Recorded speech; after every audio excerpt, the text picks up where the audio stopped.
পশ্চিমবঙ্গে ইতিহাস করার আভাস বিজেপির। আশা ছাড়তে নারাজ তৃণমূল। বিধানসভার 294 এর মধ্যে 150-র বেশি আসনে এগিয়ে গেরুয়া শিবির। শেষ পর্যন্ত লড়াইয়ের ঘোষণা মমতার।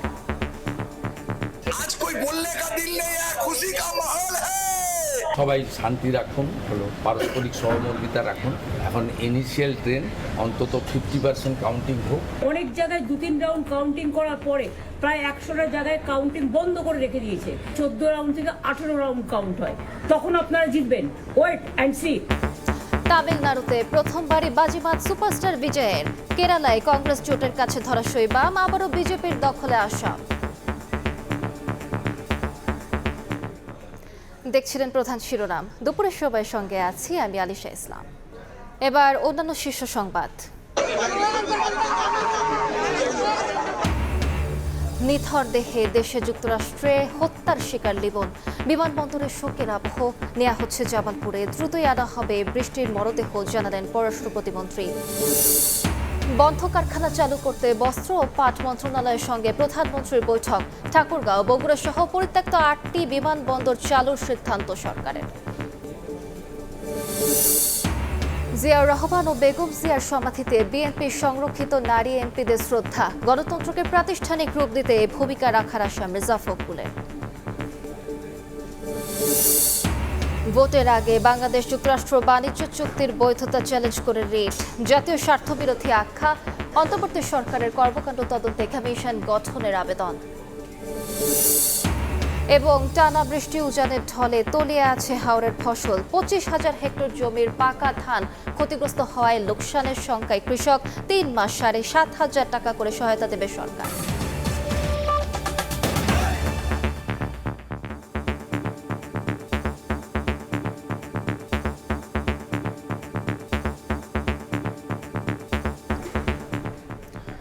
ভারতের পশ্চিমবঙ্গ বিধানসভা নির্বাচনে ইতিহাস গড়ার পথে বিজেপি। এরই মধ্যে 150-র বেশি আসনে এগিয়ে গেরুয়া শিবির। জয়ের ব্যাপারে শতভাগ আশাবাদী বিজেপি নেতা শুভেন্দু অধিকারী। আশা ছাড়তে নারাজ 15 বছর ক্ষমতায় থাকা তৃণমূল শিবিরও। শেষ পর্যন্ত গণনা কেন্দ্র পাহারা দিতে নেতাকর্মীদের প্রতি আহ্বান জানিয়েছেন মমতা বন্দ্যোপাধ্যায়। সুব্রত আচার্যের রিপোর্ট। ভারতের পশ্চিমবঙ্গে বিধানসভায় 2 দফায় ভোট গ্রহণের পর সোমবার সকালে কড়া নিরাপত্তায় ভোট গণনা শুরু। রাজ্যের 77টি কেন্দ্রে পোস্টাল ব্যালট ও ইভিএমে চলছে এই ভোট গণনা। প্রাথমিক গণনায় বড় ব্যবধানে এগিয়ে থেকে ইতিহাস গড়ার সুবাস পাচ্ছে বিজেপি।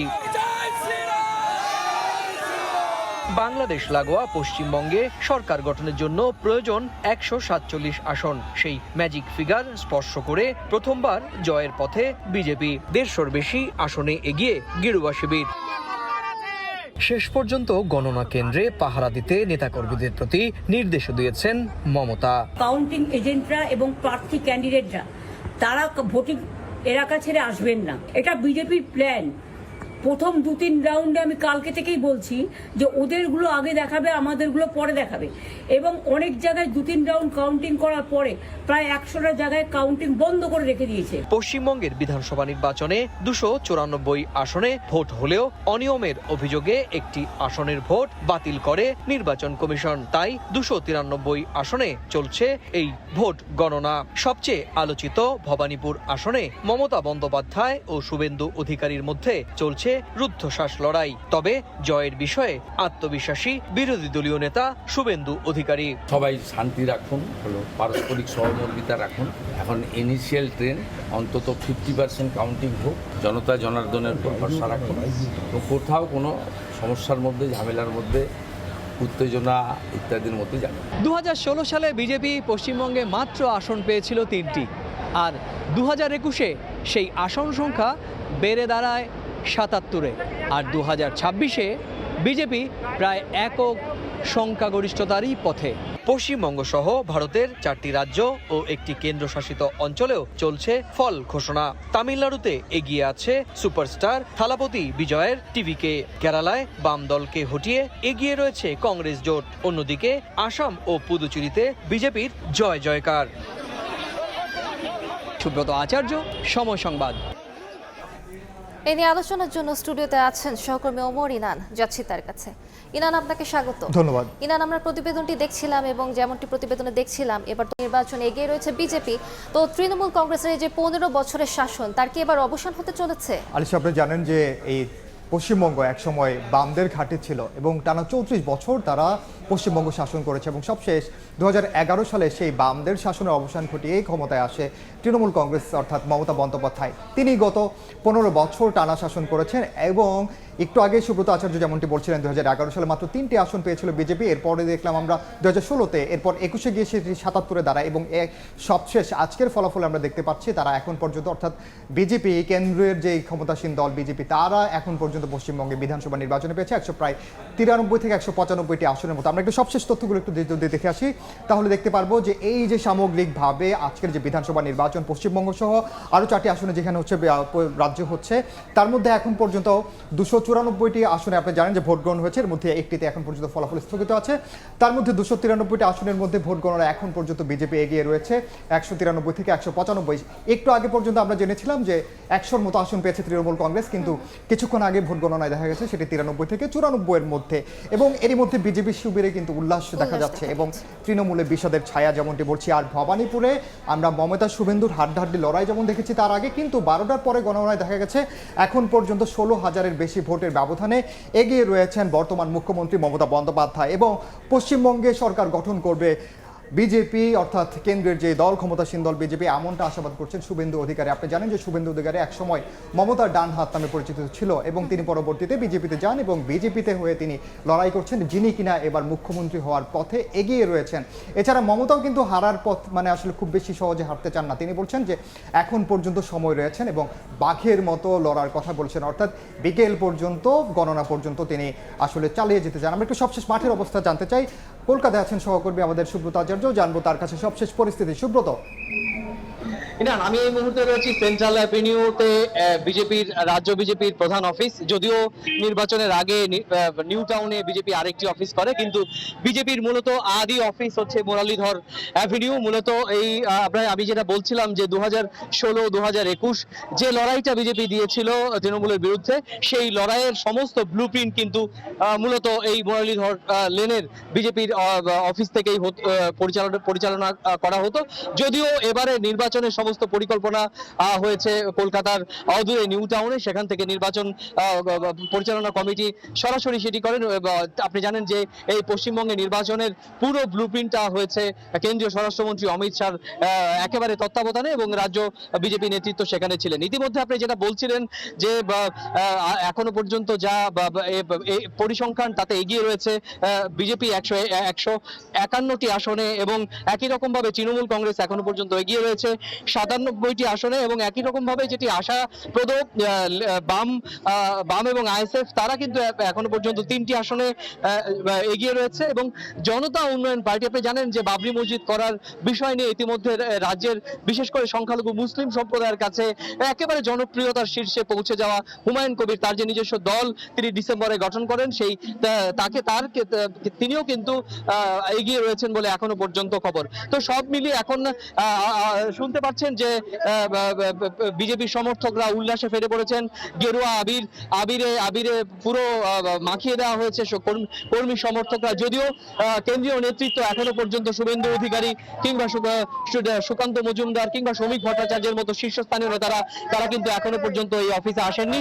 অন্যদিকে আরটি বলছি যে মমতা বন্দ্যোপাধ্যায় তিনি কিছুক্ষণ আগে ভিডিও বার্তা দিয়েছেন তার সমর্থক কর্মীদেরকে। তিনি বলেছেন যে এখনো পর্যন্ত মন খারাপ করার কোনো সুযোগ নেই, কারণ সন্ধ্যা হওয়ার আগ পর্যন্ত, সূর্য ডোবার আগ পর্যন্ত কাউন্টিং হলে আপনারা থাকুন, এই লড়াই আমরা লড়ে যাব। যা হচ্ছে সেটি অবশ্যই ভালো হচ্ছে না, আমরা সব শেষে এই লড়াইটি মাটি কামড়ে পড়ে থাকবো। মমতা বন্দ্যোপাধ্যায়ের এই ভিডিও বার্তায় কিন্তু খুব একটা কাজ হয়েছে বলে মনে হয় না, কারণ আমরা রাস্তাঘাটে কিন্তু বিজেপি সমর্থকদের ছাড়া তৃণমূল কর্মী সমর্থকদের কিন্তু আমরা এখানে দেখতে পাচ্ছি না। তো এই ছিল আমার কাছে ভারতের পশ্চিমবঙ্গের বিধানসভা নির্বাচনের ফলাফলের যে ট্রেন্ড সে সংক্রান্ত আমার কাছে থাকা সবশেষ তথ্য। আলিশা, পশ্চিমবঙ্গের বিধানসভা নির্বাচনের ফলাফলের খবর জানাচ্ছিলেন সুব্রত আচার্য, এবং তিনি যেমনটা বলছিলেন যে এর মধ্যে গেরুয়া শিবিরে কিন্তু উল্লাস দেখতে পাচ্ছি আমরা। তৃণমূলের পক্ষ থেকেও কিন্তু এখন পর্যন্ত ধৈর্য ধরার কথা বলা হয়েছে। তবে সবচেয়ে বড় বিষয় যেটি, যে মমতা বন্দ্যোপাধ্যায় এর মধ্যে কিন্তু অভিযোগের সুর তিনি শুরু করেছেন। তিনি বলছেন যে বিজেপি এখানে একটি মেকানিজম করবে, এমন তিনি আগে থেকে আশঙ্কা করে আসছিলেন। তবে শেষ পর্যন্ত তিনি আসলে দেখতে চান যে আসলে জয়টা আসলে কার হয়। উনি নেতাকর্মীদেরকেও পাহারা দিতে বলেছেন একদম। শেষ পর্যন্ত। আচ্ছা ইনান, একটা বিষয় জানতে চাই যে অন্যান্য রাজ্যগুলোতে আসলে কি পরিস্থিতি? আপনি জানেন যে পশ্চিমবঙ্গ ছাড়াও এছাড়া আরও 4টি রাজ্যে, অর্থাৎ কেন্দ্রশাসিত রাজ্য একটি রয়েছে, কেরালা, তামিলনাড়ু, আসাম এবং পুদুচেরিতে মূলত আজকে বিধানসভা নির্বাচনের ফলাফল হচ্ছে। আমরা একটু সবশেষ যদি তথ্যগুলো দেখি, যে এই পশ্চিমবঙ্গে যেমনটা দেখলাম যে পুরো ভোটের চিত্র আসলে ফলাফলের চিত্র উল্টে গেছে, অর্থাৎ তৃণমূলকে হটিয়ে যেখানে বিজেপি আসতে যাচ্ছে, তেমনিভাবে তামিলনাড়ুতেও কিন্তু এখন পর্যন্ত দীর্ঘদিন ধরে আপনারা জানেন যে একেবারে ক্ষমতার কেন্দ্রবিন্দু ছিল যে স্টালিনের দল ডিএমকে, সেটিকে হটিয়ে তামিলনাড়ুতে এবার কিন্তু সুপারস্টার বিজয় থালাপাতির একটি জয় জয়কার আমরা কিন্তু দেখেছি। এর আগে আপনি দেখেছেন নির্বাচনের প্রচারণার সময় থেকেই কিন্তু এটি আভাস পাওয়া যাচ্ছিল, এবং তাই হয়েছে 100-র বেশি আসনে এখন পর্যন্ত টিভিকে দল এগিয়ে রয়েছে থালাপাতির। এছাড়াও কেরালায় যদি আমরা দেখি যে সেখানে এখন পর্যন্ত বামকে, এতদিন যারা ছিল বামকে পেছনে ফেলে কংগ্রেস জোট, শুধুমাত্র কংগ্রেসের এখন পর্যন্ত ধরা যায় যে কেরালায় কংগ্রেস এখন পর্যন্ত তাদের ইয়াটা ধরে রাখতে পারছে, বা কংগ্রেস এখন ক্ষমতায় আসতে পারে। এছাড়া আসামে আপনি জানেন যে আগে থেকে হিমন্ত বিশ্ব শর্মার নেতৃত্বাধীন যে বিজেপির জোটটি, সেটি কিন্তু আসলে এগিয়েছিল এখন পর্যন্ত। এবারের 2026 সালেরও বিধানসভা নির্বাচনে এবারও আসামের মূলত বিজেপির জয় জয়কার আমরা দেখতে পাচ্ছি। আর পুদুচেরিতে, এটি জানেন কেন্দ্রশাসিত রাজ্য, এবং এই কেন্দ্রশাসিত রাজ্যে এখন পর্যন্ত গেরুয়া শিবিরের যে জোটটি, অর্থাৎ তাদের নেতৃত্বে যে জোটটি রয়েছে, তারা আসলে এগিয়ে রয়েছে। সামগ্রিকভাবে আমরা যদি দেখি পশ্চিমবঙ্গ থেকে শুরু করে কেরালা, তামিলনাড়ু, এমনকি পুদুচেরির কথা যদি বলি, আসাম সহ মোটামুটি বেশিরভাগ জায়গায় কিন্তু ক্ষমতার যে পালাবদল সেটি হচ্ছে একমাত্র কেরালা এবং পুদুচেরি ছাড়া। সামগ্রিকভাবে বলা যায় আসলে সন্ধ্যা নাগাদ একেবারে চূড়ান্ত ফলাফল জানা যাবে যে আসলে ক্ষমতায় কে আসতে যাচ্ছে। বেশ করে সবার নজর পশ্চিমবঙ্গে, মমতাই থাকবেন নাকি নতুন দাদা অর্থাৎ শুভেন্দু অধিকারী ক্ষমতায় বসবেন। ইনান, আপনাকে অসংখ্য ধন্যবাদ আমাদের সাথে যুক্ত হবার জন্য। ধন্যবাদ। আমাদের সঙ্গে স্টুডিওতে যুক্ত ছিলেন সহকর্মী ওমর ইনান। রোহিঙ্গাদের সমন্বয়ে, ব্যবস্থাপনা ও আইন শৃঙ্খলা সম্পর্কিত জাতীয় কমিটির প্রথম সভা শেষে সচিবালয়ে ব্রিফিং করছেন স্বরাষ্ট্রমন্ত্রী। সরাসরি যাচ্ছে সেখানে। করব এবং যেটা মাদকদ্রব্য নিয়ন্ত্রণ অধিদপ্তরের যারা কর্মকর্তা আছেন, যারা অপারেশনে আছেন, শুধুমাত্র ওই নার্কোটিক্স ডিপার্টমেন্ট অপারেশন করে না, অপারেশনটা পুলিশ করে, র্যাব করে, আমাদের অন্যান্য সংস্থা করে, ইন্টেলিজেন্স গ্রুপগুলো সাপোর্ট দেয়। এই হিসাবে আমরা দেশে মাদকের যে ছড়াছড়ি হয়ে গেছে, এবং এটা একদিনে হয়নি, এই অবস্থা থেকে আমরা নিষ্কৃতি পাওয়ার জন্য খুব জোরালো অভিযান পরিচালনা করছি। আপনারা সাংবাদিক হিসেবে আপনাদের নিশ্চয়ই এটা খবর পাওয়ার কথা। প্রত্যেক দিন আমাদের এই বিষয়ে অগ্রগতি আছে। মাদক, তারপরে অস্ত্র, চাঁদাবাজি, এই সব বিষয়ে আমরা একই সাথে যৌথ অপারেশনও করছি, আবার পুলিশ নিজেরা অপারেশন করছে, র্যাব অপারেশন করছে, অগ্রগতি আছে। এগুলো নিয়ে কি বিশেষ কোনো অপারেশনের প্ল্যান আছে? এগুলাই তো বিশেষ অপারেশন করছি। মে মাসের 1 তারিখ থেকে আমরা শুরু করেছি, সারা দেশেই চলছে। তা এখন মাদকের সাথে যারাই জড়িত, এটা ব্যবহারকারীকে না ধরে আগে যারা মাদক ব্যবসার সাথে জড়িত, যারা বড় চোরাচালান করে, সীমান্ত দিয়ে হোক, এখানে হোক, ভিতরে হোক, তাদেরকে আমরা আটক করার ব্যবস্থা করছি। এমনি সচিবালয়ে ব্রিফিং করছিলেন স্বরাষ্ট্রমন্ত্রী। আমরা সরাসরি যুক্ত ছিলাম সেখানে। তার বক্তব্যের সম্পূর্ণ অংশ দেখতে ভিজিট করুন সময় টিভির ফেসবুক পেজে। যুক্তরাষ্ট্রে নির্মম হত্যার শিকার বাংলাদেশি পিএইচডি শিক্ষার্থী জামিল আহমেদ লিমনের মরদেহ দেশে আনা হয়েছে। লাশ হস্তান্তরের সময় ঢাকা বিমানবন্দরে তৈরি হয় শোকাবহ পরিবেশ। পরে পররাষ্ট্র প্রতিমন্ত্রী জানান, আরেক শিক্ষার্থী বৃষ্টির মরদেহ দ্রুতই দেশে আনার কাজ চলছে। সন্ধ্যায় গ্রামের বাড়ি জামালপুরে জানাজার নামাজের পর চিরনিদ্রায় শায়িত হবেন লিমন।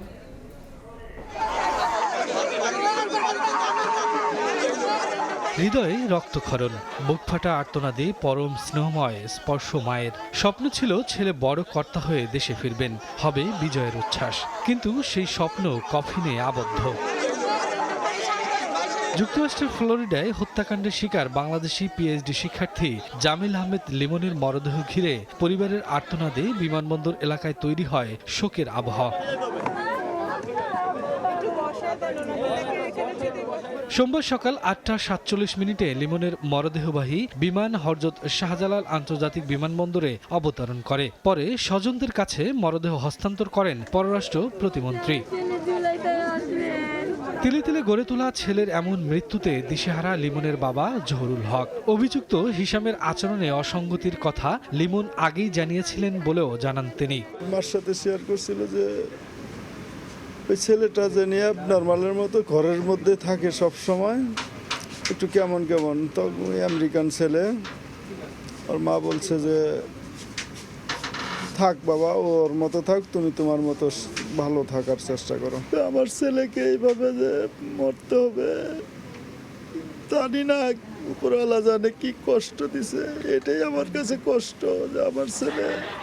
পরিবারের পাশাপাশি শোকে কাতর হয়ে পড়েন পররাষ্ট্র প্রতিমন্ত্রীও। তিনি জানান, হত্যার বিচার নিশ্চিতে বাংলাদেশ সরকার যুক্তরাষ্ট্রের সঙ্গে যোগাযোগ করে যাচ্ছে।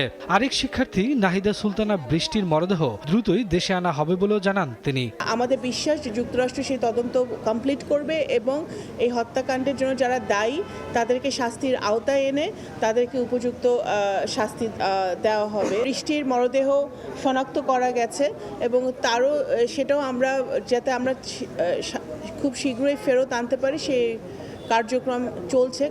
বিমানবন্দরে লাশ হস্তান্তরের আনুষ্ঠানিকতা শেষে লিমনের মরদেহ নিয়ে যাওয়া হয় গ্রামের বাড়ি জামালপুরে। যুক্তরাষ্ট্রের সাউথ ফ্লোরিডায় 16 এপ্রিল থেকে নিখোঁজ ছিলেন লিমন। 24 এপ্রিল পুলিশ তার খণ্ডিত মরদেহ উদ্ধার করে। শফিকুজ্জামান রুবেল, সময় সংবাদ, ঢাকা। এই মুহূর্তে জামালপুরের মাদারগঞ্জে আছেন সহকর্মী আব্দুল আওয়াল। সরাসরি যাচ্ছি তার কাছে। যুক্তরাষ্ট্রের ফ্লোরিডায় নিহত জামালপুরের মাদারগঞ্জের মেধাবী শিক্ষার্থী জামিল আহমেদ লিমনের মরদেহ আজ সকাল 8:40 ফ্লোরিডা আন্তর্জাতিক বিমানবন্দর থেকে বগুড়া শাহজালাল আন্তর্জাতিক বিমানবন্দরে এসে পৌঁছানোর পর সেই আনুষ্ঠানিক প্রক্রিয়া শেষে সেখান থেকে কিন্তু ইতিমধ্যেই তার মাদারগঞ্জের যে আসলে লালডোবা গ্রাম রয়েছে, তার গ্রামের বাড়ি, সেখানে কিন্তু মরদেহ আনা হচ্ছে এবং 1 থেকে 1.5 ঘন্টার মধ্যে কিন্তু এখানে মরদেহ এসে পৌঁছবে বলে আসলে এখানে যারা স্থানীয়রা আছেন তারা নিশ্চিত করেছেন। এবং ইতিমধ্যেই তার যে লালডোবা গ্রামের বাড়ি রয়েছে সেখানে কিন্তু লিমনের কিন্তু শেষ জানাজা সেটি অনুষ্ঠিত হবে এবং 16 এপ্রিল শিক্ষার্থী লিমন ছিল তার মরদেহ ফ্লোরিডার একটি নদীতে পাওয়া যায় এবং এই ঘটনায় কিন্তু একজন হিসাম আবু যুক্তরাষ্ট্র গ্রেফতার করেছে এবং হত্যার স্বীকার করেছেন। এই ঘটনায় যেমনটি হত্যাকাণ্ডের যে মামলা নথিতে বলেছে আসলে কিন্তু বাংলাদেশের এবং এই ঘটনায় পুলিশ যেমনটি হত্যাকাণ্ডের যে মামলা দায়ের রয়েছে নথিতে বলেছে ধারালো অস্ত্র দিয়ে আসলে ক্ষত বিক্ষত করে কিন্তু আসলে বাংলাদেশের যে মেধাবী শিক্ষার্থী জামিল আহমেদ লিমন তাকে এবং তার সহপাঠী আরেকজন বাংলাদেশি শিক্ষার্থী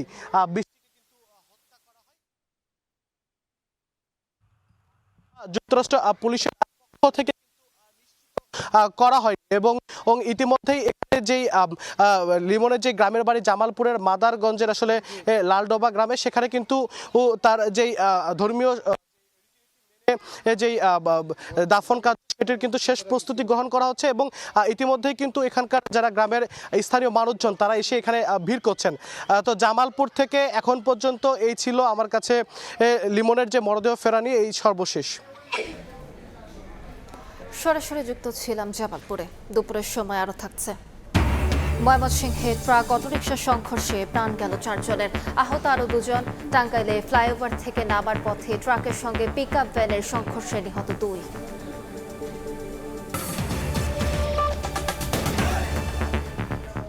বন্ধ কারখানার বিষয়ে বস্ত্র ও পাট মন্ত্রণালয়ের সঙ্গে বৈঠক করেছেন প্রধানমন্ত্রী তারেক রহমান।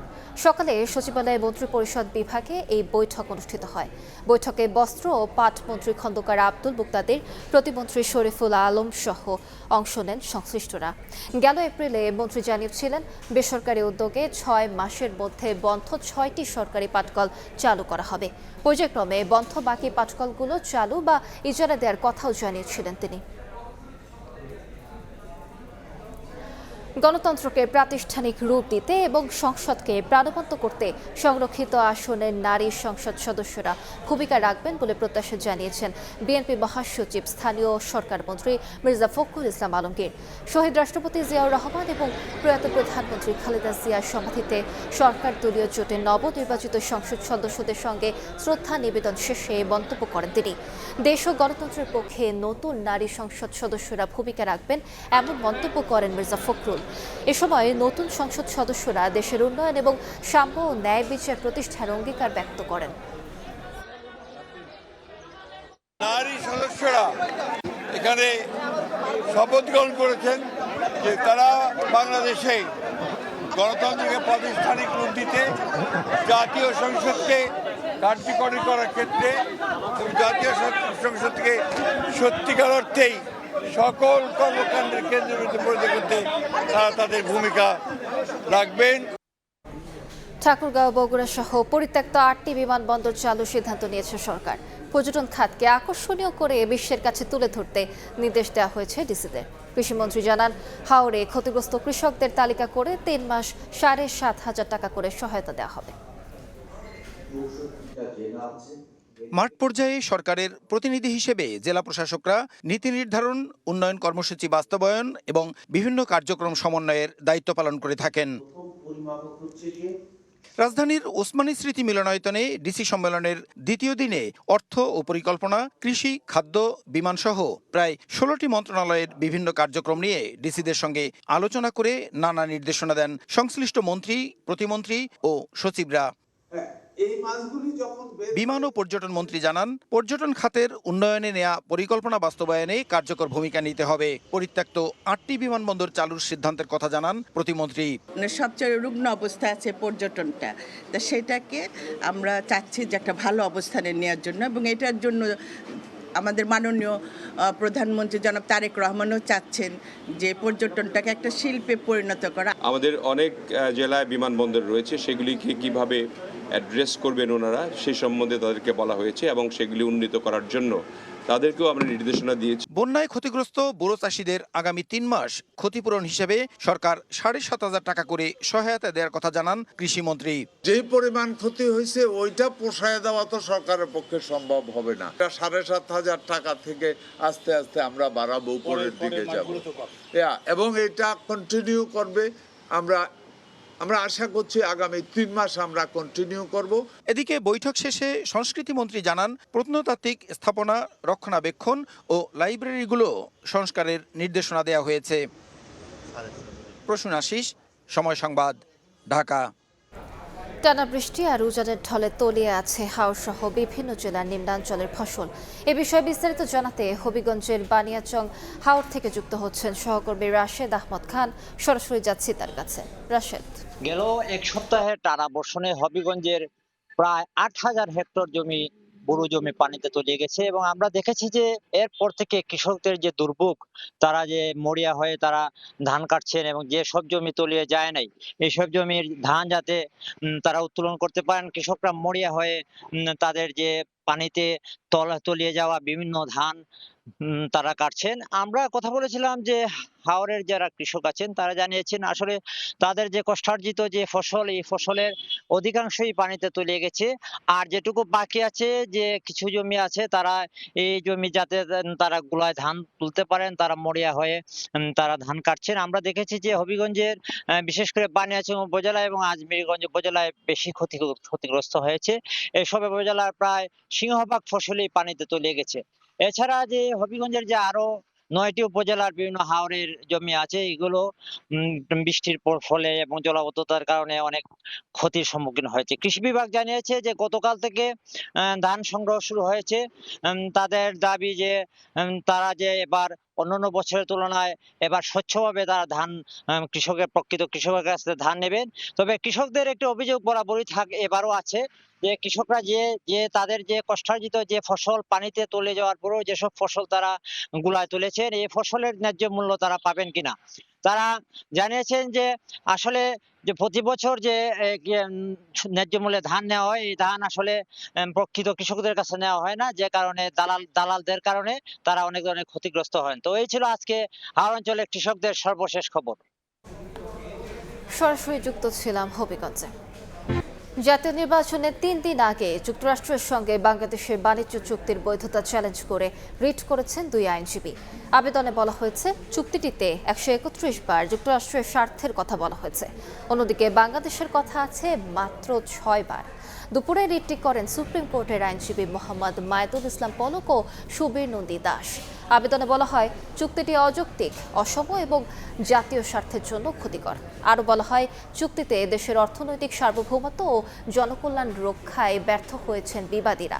এদিকে ডক্টর মুহাম্মদ ইউনূসের নেতৃত্বাধীন অন্তর্বর্তী সরকারের কর্মকাণ্ডের বৈধতা চ্যালেঞ্জ করে রিট করেছেন সুপ্রিম কোর্টের সিনিয়র আইনজীবী মোহসিন রশিদ।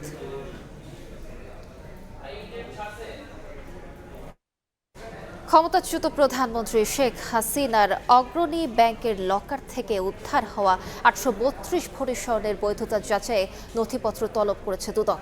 এ বিষয়ে অগ্রণী ব্যাংকের ব্যবস্থাপনা পরিচালককে চিঠি দিয়েছে দুদক। চিঠিটিতে 1990 থেকে 2008 সাল পর্যন্ত সংশ্লিষ্ট শাখার লকার ইনচার্জ এবং শাখা ব্যবস্থাপকদের সব রেকর্ড ও নথিপত্র জমা দিতে বলা হয়েছে। সংস্থাটি জানায় শেখ হাসিনার অবৈধ সম্পদের খোঁজে সব ধরনের তথ্য উপাত্ত যাচাই বাছাই করা হচ্ছে। দুপুরের সময় আরো থাকছে রাজনৈতিক স্থিতিশীলতার সুফল পোশাক খাতে। 8 মাস পর এপ্রিলের রেকর্ড প্রবৃদ্ধি, চালু হচ্ছে আটকে থাকা ক্রয়াদেশ, জ্বালানি সংকট দূর করার পরামর্শ।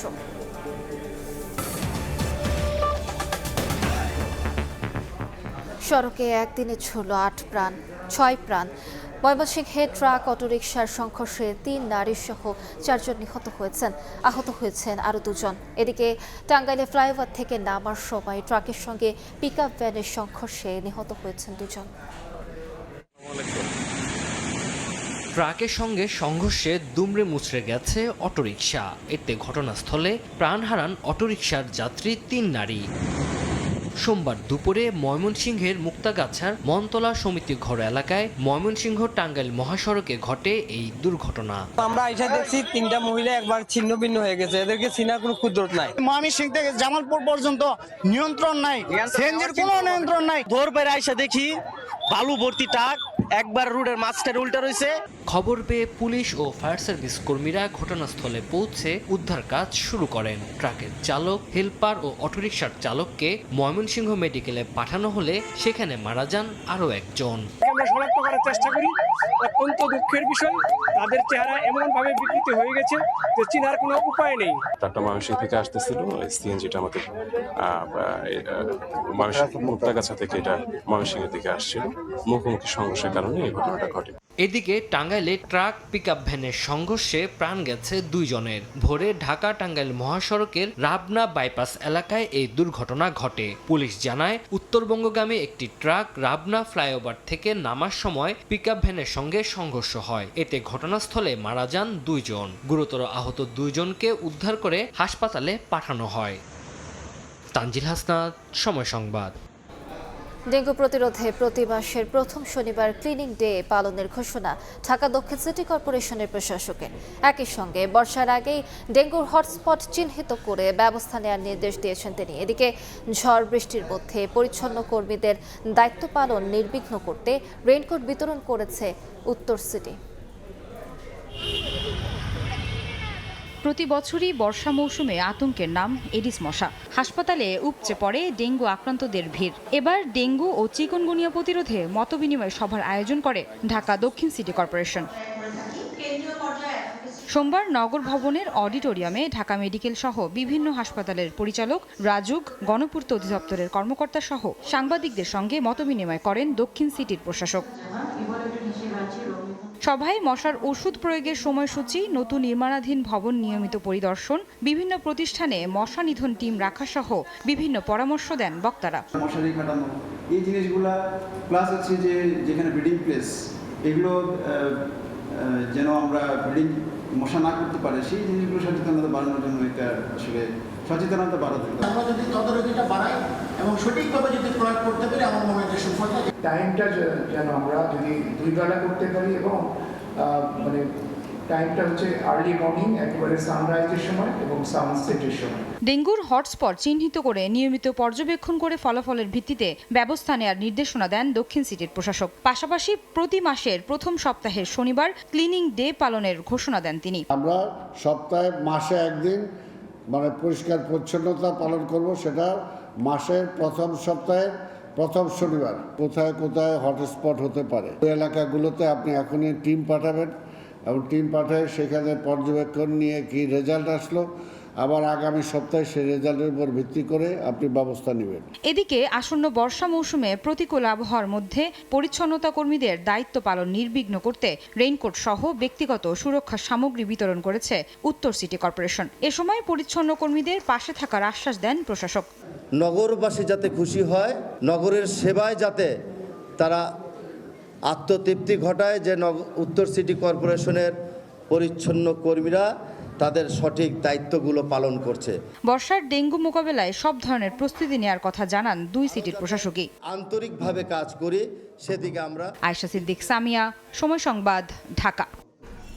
আবাসন সংকট নিরসনের দাবিতে মানববন্ধন করেছেন শহীদ সোহরাওয়ার্দী মেডিকেল কলেজের ইন্টার্ন ডাক্তাররা। বহির্বিভাগের সামনে মানববন্ধনে ইন্টার্ন ডাক্তাররা জানান, আবাসন সংকটের কারণে তাদের স্বাভাবিক পড়াশোনা মারাত্মকভাবে ব্যাহত হচ্ছে। সংকট সমাধানে সরকারের হস্তক্ষেপ কামনা করেন তারা। কর্মসূচিতে হোস্টেল হস্তান্তরের দাবিতে পাঠ করা হয় খোলা চিঠি। ঢাকা মেডিকেল কলেজ হাসপাতালে অভিযান চালিয়ে অর্ধশত দালালকে আটক করেছে পুলিশ। ভ্রাম্যমাণ আদালত বসিয়ে তাদের বিভিন্ন মেয়াদে সাজা দেওয়া হয়। সকালে এনএসআই ও শাহবাগ থানা পুলিশ এ অভিযান পরিচালনা করে। হাসপাতালের ২ নম্বর ভবন থেকে তাদের আটকের পর থানায় নিয়ে যাওয়া হয়। সেখানে তাদেরকে ছাড়াতে অনেককে ভিড় করতে দেখা যায়। তবে আটকদের কার কি সাজা হয়েছে সে বিষয়ে এখনও আনুষ্ঠানিক কিছু জানানো হয়নি। কুমিল্লা জেলা কারাগারে প্রধান ফটকে নিয়মের কড়াকড়ি, তবে পেছনের দিকটা যেন উন্মুক্ত স্থান। এক পাশে কুমিল্লা কেন্দ্রীয় কারাগার, অন্য পাশে ব্যস্ত নগরের সড়ক। মাঝখানের জায়গাটি এখন বিরোধের কেন্দ্র। সীমানা প্রাচীর কোথায় হবে সেই প্রশ্নে মুখোমুখি সরকারি দুই পক্ষ। ইশতিয়াক আহমেদের রিপোর্ট।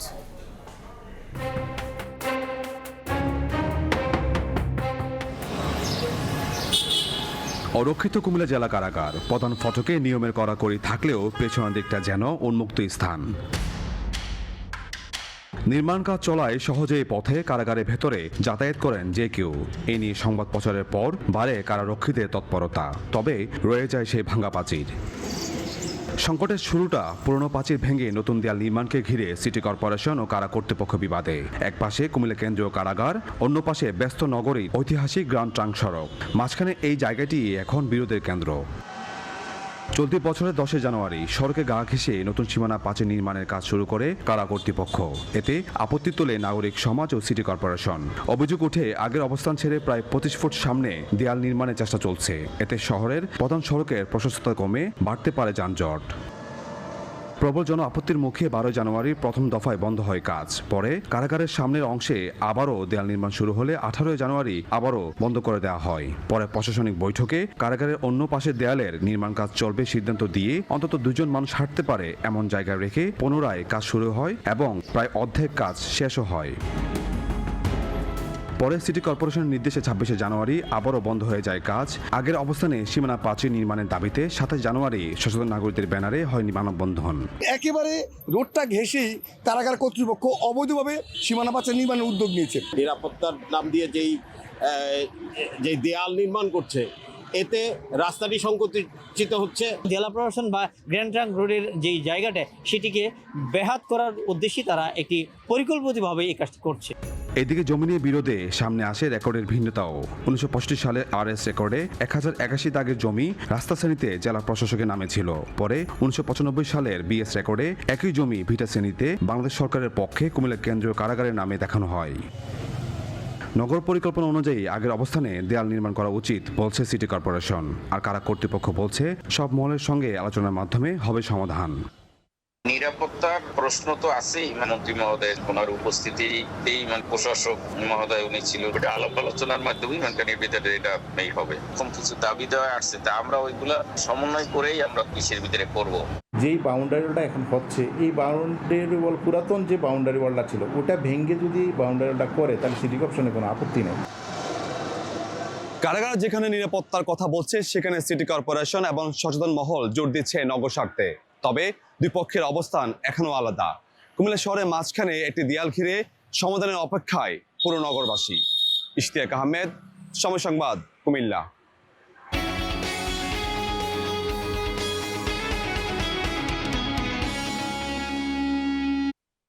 টানা ৮ মাস পর এপ্রিলে ঘুরে দাঁড়িয়েছে দেশের রফতানিমুখী তৈরি পোশাক খাত। রেকর্ড ৩১% বেশি প্রবৃদ্ধি নিয়ে গেল মাসে এই খাত থেকে আয় হয়েছে ৩১৪ কোটি ৯ লাখ মার্কিন ডলার। উদ্যোক্তারা বলছেন রাজনৈতিক স্থিতিশীলতা ফেরার সুফল মিলতে শুরু করেছে। স্থগিত ক্রয়াদেশও কার্যকর করছেন ক্রেতারা। শিল্পে বিদ্যুৎ ও জ্বালানি সংকট দূর করার তাগিদ ব্যবসায়ীদের। সাক্ষাৎ টিপুর ক্যামেরায় বিস্তারিত জানাচ্ছেন কমল দেব। মার্কিন শুল্ক যুদ্ধ শুরুর পর অস্থিতিশীল হয়ে ওঠে বিশ্ববাজার। গেল বছরের আগস্ট থেকে বছর ব্যবধানে তৈরি পোশাক শিল্পের রপ্তানি আয় কমে প্রতি মাসে। অবশেষে এপ্রিলে গেল বছরের এই সময়ের তুলনায় এ খাতের রেকর্ড প্রবৃদ্ধিতে দেশে আসে ৩ বিলিয়ন মার্কিন ডলার বেশি রপ্তানি আয়। এই অর্থ বছরে আপনি কিন্তু খুব একটা বেশি পজিটিভ দেখবেন না, কারণ আমাদের হাতে আছে মাত্র আর মে এবং জুন, এই 2টা মাস। এই 2 মাসে আমার মনে হয় না আমরা খুব একটা বেশি গ্রোথ যেতে পারবো, তবে আশা করতেছি আমরা কিছুটা পজিটিভের দিকে আমরা থাকবো। গার্মেন্টস ব্যবসায়ীদের দাবি, মধ্যপ্রাচ্যের সংঘাতের মধ্যে বিদেশি ক্রেতা প্রতিষ্ঠানগুলো বাংলাদেশে ক্রয়াদেশ বাড়িয়েছে। এবার প্রচুর অর্ডার আসছে এবং যেহেতু ট্যারিফ একটা সহনীয় পর্যায়ে এসছে, বায়াররা এখন কিন্তু তাদের অরিজিনাল ফর্মে ফিরে আসছে। উদ্যোক্তারা বলছেন নির্বাচন পরবর্তী রাজনৈতিক পরিস্থিতি স্থিতিশীল থাকায় বাংলাদেশ নিয়ে বিদেশি বায়ার প্রতিষ্ঠানগুলোর আগ্রহ বাড়ছে। সুষ্ঠু নির্বাচনের পরে বায়ার্স আর কামিং ব্যাক, তারা অর্ডার প্লেসমেন্টে করছে এখন। এদিকে গত 2 মাস ধরে জ্বালানি সংকটের ফলে লোডশেডিং মোকাবেলায় তৈরি পোশাক খাতকে নানামুখী চ্যালেঞ্জ মোকাবেলা করতে হচ্ছে বলে দাবি বিজিএমই এর এই নেতার। প্রোডাকশনে আপনি যদি ব্যাকওয়ার্ড লিঙ্কেজে টেক্সটাইলে সাংঘাতিকভাবে অনেকগুলো কাপড় নষ্ট হয় লোডশেডিং থাকলে, সো এই ডেফিনেটলি প্রসেস লস তো হয়। চলতি অর্থ বছরের প্রথম 10 মাসে তৈরি পোশাক খাতের রপ্তানি আয় এসেছে ৩১.৭১ বিলিয়ন মার্কিন ডলার। গেল অর্থ বছরের পুরো সময়ে আয় ছিল ৩৯.34 বিলিয়ন মার্কিন ডলার। কমল দে, সময় সংবাদ, চট্টগ্রাম। ফ্লোরিডায় 2 শিক্ষার্থী খুনের খবর। যুক্তরাষ্ট্রে 2 বাংলাদেশি শিক্ষার্থী হত্যার প্রভাব পড়েছে বিদেশে উচ্চশিক্ষা নিতে ইচ্ছুকদের ওপর। সন্তানের নিরাপত্তার ভাবনায় দ্বিধাদ্বন্দ্বে অনেক অভিভাবকও। লিমন বৃষ্টির মতো ঠিক কতজন এমন হত্যার শিকার হয়েছেন তার হিসেব নেই সরকারের কাছে। এ অবস্থায় বিদেশে থাকা শিক্ষার্থীদের নিরাপত্তায় মনিটরিং সিস্টেম চালুর তাগিদ শিক্ষাবিদদের।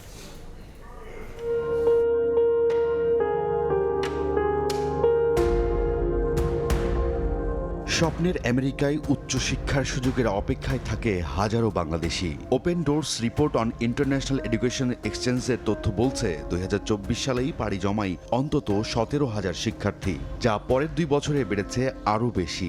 1 দশকে যুক্তরাষ্ট্রের শিক্ষার্থী যাওয়ার সংখ্যা বেড়েছে 250 গুণ। শুধু যুক্তরাষ্ট্রই নয়, বিশ্বের বিভিন্ন দেশে বছরে 52,000 শিক্ষার্থী যান উচ্চশিক্ষার জন্য। বিদেশে উন্নত জীবনের নিশ্চয়তার আশায় দেশের ভেতরে গ্র্যাজুয়েট লেভেল থেকে তারা তিলে তিলে করে নিজেদের গড়ে তোলেন। তবে যুক্তরাষ্ট্রের ফ্লোরিডার পিএইচডি শিক্ষার্থী লিমন ও বৃষ্টি হত্যাকাণ্ডের ঘটনায় নিরাপত্তা শঙ্কায় ঢাকা বিশ্ববিদ্যালয়ের শিক্ষার্থীরা। আমরা আমাদের নিজেদের স্বপ্ন পূরণের জন্য যদি ঝুঁকি নিয়ে যেতেও চাই, কিন্তু তখন দেখা যায় কি বাবা মারা আমাদেরকে ডিসকারেজ করে। উচ্চশিক্ষা নেওয়ার জন্য পরবর্তীতে যাব, আমাদের তো অবশ্যই আমরা ভীত সন্ত্রস্ত এবং নিরাপত্তাহীনতায় ভুগতেছি। তবে উচ্চশিক্ষা ও নিজেকে বিদেশে তুলে ধরতে যারা স্বপ্ন দেখেছিলেন, এখন দেশের বাইরে যেতে পারলে সরকারের কাছে তারা চান জীবনের নিশ্চয়তা। ইউএস এর মতো একটা দেশে এইখানে তারা যদি সোশ্যাল সিকিউরিটি জিনিসটা যদি এনশিওর করতে না পারে, তাহলে আমরা কোথায় যাব? সরকার যদি পদক্ষেপ নেয় তাও কাজ হবে না যদি আমরা কেয়ারফুল না থাকি। যুক্তরাষ্ট্রের বৃষ্টি লিমনের ঘটনায় নয়, গত কয়েক বছর বছরে কানাডা, মালয়েশিয়া সহ বিভিন্ন দেশে উচ্চশিক্ষায় গিয়ে প্রাণ হারিয়েছেন একাধিক বাংলাদেশি শিক্ষার্থী। সংখ্যাটা হয়তো খুব বড় নয়, কিন্তু প্রতিটি সংখ্যার পেছনে রয়েছে একটি ভাঙা পরিবার, একটি থেমে যাওয়া স্বপ্ন। কালচারাল সিমিলারিটিসটাকে বিবেচনা করে আমি মনে করি যে এই সমস্ত আবাসন বেছে নেওয়াটা খুব জরুরি, এবং এই ক্ষেত্রে যদি সরকারের পক্ষ থেকে নীতিমালা নির্ধারণ করা হয় যে একটা রাষ্ট্রে যখন কোনো স্কলারশিপ নিয়ে আমাদের শিক্ষার্থীরা যাবে, তখন ওই রাষ্ট্রের পক্ষ থেকে ওই বিশ্ববিদ্যালয়ে তাদের আবাসনের বিষয়টি সুনিশ্চিত করবে। স্বপ্ন থামানো যাবে না, কিন্তু সেই স্বপ্নের পথ হতে হবে নিরাপদ। কারণ প্রতিটি শিক্ষার্থী শুধু একজন নাগরিক নয়, সে একটি পরিবারের আশা, একটি দেশের ভবিষ্যৎ। রাইদুল ইসলাম শুভ, সময় সংবাদ, ঢাকা। যুক্তরাষ্ট্রের নির্মমভাবে খুন হওয়া পিএইচডি শিক্ষার্থী জামিল ও বৃষ্টির পরিবারের সহায়তায় প্রায় $2 লাখ সংগ্রহ করেছে তাদের সহকর্মী ও বিশ্ববিদ্যালয়ের শিক্ষকরা। ইউনিভার্সিটি অব সাউথ ফ্লোরিডার বাংলাদেশ স্টুডেন্ট অ্যাসোসিয়েশনের প্রেসিডেন্ট মোহাম্মদ আরিয়ান জানান, সংগৃহীত অর্থ দুই পরিবারের মধ্যে সমানভাবে দেওয়া হবে। এদিকে হত্যাকাণ্ডের দুঃসহ স্মৃতি এখনও ভুলতে পারছেন না প্রবাসীরা। যুক্তরাষ্ট্র থেকে হাসানুজ্জামান সাকি রিপোর্ট। স্মৃতির পাতায় অনিঃশেষ কাব্যের মতো আটকে গেলেন নাহিদা সুলতানা বৃষ্টি। ভাইয়ের সঙ্গে গলা মিলিয়ে এভাবে আর কোনোদিন গাওয়া হবে না তার। একসময় যে জীবন ছিল সঙ্গীতের মূর্ছনায় ভরপুর, ঘাতকের নির্মম ছুরির আঘাতে আনন্দের সেই জীবন শুধু থমকেই যায়নি, স্তব্ধ হলো আগামীর পথচলা। সুন্দর ভবিষ্যতের আশায় মাত্র 8 মাস আগে সাউথ ফ্লোরিডা বিশ্ববিদ্যালয়ে পিএইচডি করতে এসেছিলেন বৃষ্টি। রুমমেটের হাতে প্রাণ হারানো অপর বাংলাদেশি জামিল আহমেদ লিমন ও বৃষ্টি শুধু বিশ্ববিদ্যালয়ের ক্যাম্পাসেই নয়, সাংস্কৃতিক পারদর্শিতার জন্য বেশ বাংলাদেশি কমিউনিটিতে। ক্যাম্পা ফ্লোরিডা বাঙালি কমিউনিটি থেকে অনেক দুঃখিত, সবাই অনেক শোকাহত লেমন বৃষ্টির জন্য। লেমন বৃষ্টি এখানের সব প্রোগ্রামে ওরা আসতো, ওরা অনেক ভালো ছিল। বৃষ্টি ও জামিলের সহপাঠী ও বন্ধুরা জানিয়েছেন, বাংলাদেশে থাকা উভয় পরিবারের সহায়তায় গো ফান্ড মিতে খোলা অ্যাকাউন্টে এরই মধ্যে $1,84,000 জমা হয়েছে।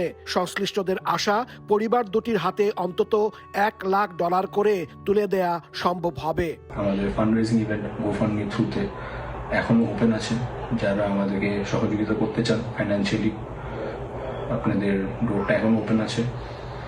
সো আমাদেরকে পুরো এন্টায়ার প্রসেসে হেল্প করার জন্য আন্তরিকভাবে ধন্যবাদ। এদিকে স্থানীয় ফিউনারেলের মাধ্যমে বৃষ্টির জানাজা ও দেশে পাঠানোর প্রক্রিয়া তদারকি করছে ওয়াশিংটনে বাংলাদেশ দূতাবাস, ফ্লোরিডার মায়ামি কনসুলেট ও মুসলিম উম্মাহ অফ নর্থ আমেরিকা মুনা। আগামী 6 মে বুধবার স্থানীয় সময় বাদ জুমা ইসলামিক সোসাইটি মসজিদে বৃষ্টির জানাজা এবং পরদিন 7 মে ঢাকায় পাঠানো হবে তার মরদেহ। সেই সঙ্গে পাঠানো হচ্ছে বৃষ্টির ব্যবহৃত জিনিসপত্র, যা তার স্মৃতি হয়ে পরিবারের কাছে রয়ে যাবে আজীবন। হাসানুজ্জামান সাকি, সময় সংবাদ, যুক্তরাষ্ট্র। খেলার খবর। খেলোয়াড়ি জীবনে যেসব সমস্যার সম্মুখীন হয়েছেন, দায়িত্বে থাকাকালীন সেগুলো সমাধানের চেষ্টা করে যাচ্ছেন বলে জানিয়েছেন বিসিবি অ্যাডহক কমিটির সভাপতি তামিম ইকবাল। অনিশ্চয়তা কাটিয়ে ঢাকা প্রিমিয়ার লিগ মাঠে গড়ানোটাও স্বস্তির। লিগে এবার কোনো একটি বা দুটি দল বাড়তি সুবিধা পাবে না বলেও আশ্বস্ত করেন তামিম।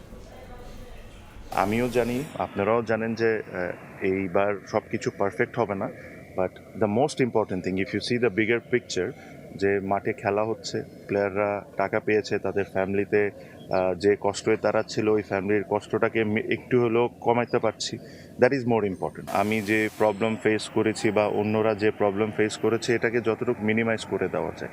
আমি আবারও বলি, প্রত্যেকটা জিনিস আপনি 100% রাইট করতে পারবেন না, that is humanly not possible, but যতটুকু এই জিনিসগুলায় কাজ করে হাতে নিয়ে যতটুকু কমায় নিয়ে আসা যায়, তাহলে জিনিসটা একটা জায়গায় আগাইলো।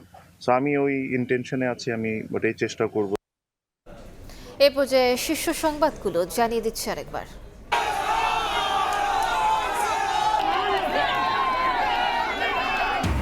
পশ্চিমবঙ্গে ইতিহাস করার আভাস বিজেপির। আশা ছাড়তে নারাজ তৃণমূল।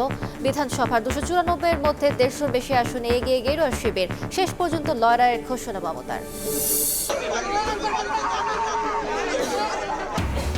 নিথর দেহে দেশে যুক্তরাষ্ট্রে হত্যার শিকার লিমন। বিমানবন্দরের শোকের আবহ নেওয়া হচ্ছে জামালপুরে। দ্রুতই আনা হবে বৃষ্টির মরদেহ, জানালেন পররাষ্ট্র প্রতিমন্ত্রী। এবং বন্ধ কারখানা চালু করতে বস্ত্র ও পাট মন্ত্রণালয়ের সঙ্গে প্রধানমন্ত্রীর বৈঠক। ঠাকুরগাঁও, বগুড়া সহ পরিত্যক্ত 8টি বিমানবন্দর চালুর সিদ্ধান্ত সরকারের।